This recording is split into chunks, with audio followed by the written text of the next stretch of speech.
এই ঠান্ডার সময় অনেক দিন থেকে ভাবছিলাম গাজরের হালুয়া বানাবো, ফাইনালি আজকে বানিয়ে নিয়েছি। আসসালামু আলাইকুম, কেমন আছো বন্ধুরা? আশা করি সবাই ভালো আছো। আলহামদুলিল্লাহ, আমিও খুব ভালো আছি। 1 কিলো গাজর নিয়েছি। গাজরটাকে এভাবে গ্রেড করে নিয়েছি, কদ্দুকস করে নিয়েছি। 1 কিলো গাজরের জন্য আধা লিটার দুধ নিয়েছি। দুধটা আগেই জাল করে নিয়েছি। একটা কড়াইয়ে গাজর দুধ দিয়ে দিলাম, দিয়ে ভালোভাবে রান্না করে নিচ্ছি। 2টো এলাইচি দিয়েছি, এলাইচি দিয়ে আবার রান্না করে নেব।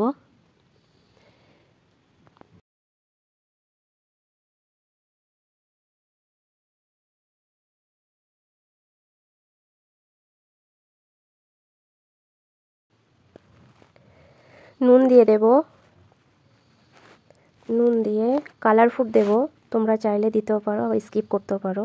কালার ফুডটা দিলে গাজরের রঙটা অনেক সুন্দর হয়।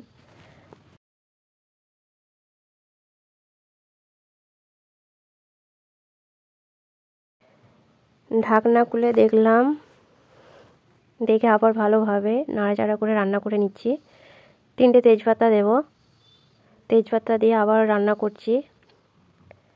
ভালোভাবে কষিয়ে নিয়েছি, নিয়ে আবার ঢাকনা দিয়ে দিয়েছিলাম। দুধটা যতক্ষণ না কম হয় এভাবে রান্না করে নিতে হবে। দুধটা কম হয়ে গেছে, আবারও রান্না করছি। এভাবে নাড়াচাড়া করতে হবে, নিচে লেগে গেলে ভালো হবে না।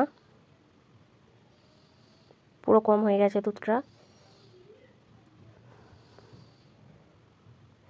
1 বাটি চিনি নিয়ে দিয়ে দিলাম। চিনির পানিটা ভালোভাবে শুকিয়ে নেব। শুকানো হয়ে গেলে ঘি দিয়ে দেব। আমি এখানে 3 চামচ এখন ঘি দিচ্ছি, আবার 2 চামচ পরে দেব।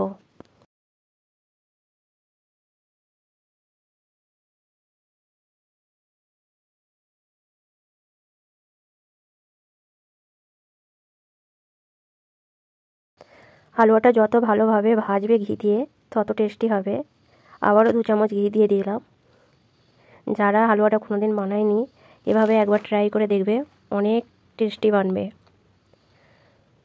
হালুয়ার কালার অনেক সুন্দর এসছে, খেতে অনেক মজা হয়েছিল।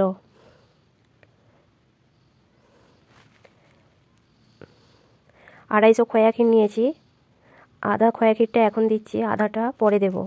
খোয়া ক্ষীরটাকে পুরোপুরি হালুয়ার সঙ্গে মিশিয়ে নিতে হবে, খোয়া ক্ষীরটা গলে যাবে।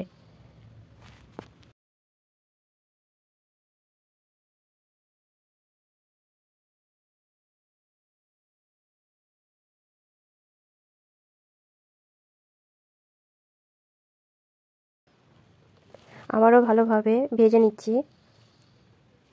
আমার হালুয়া কমপ্লিট হয়ে গেছে, পুরো ভাজা হয়ে গেছে।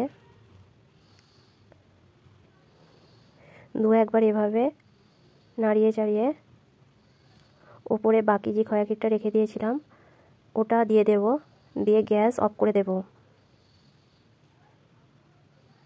ভিডিওটি ভালো লাগলে অবশ্যই লাইক, কমেন্ট, শেয়ার, সাবস্ক্রাইব করে নেবে, পাশে বেল আইকনটা ক্লিক করে নেবে।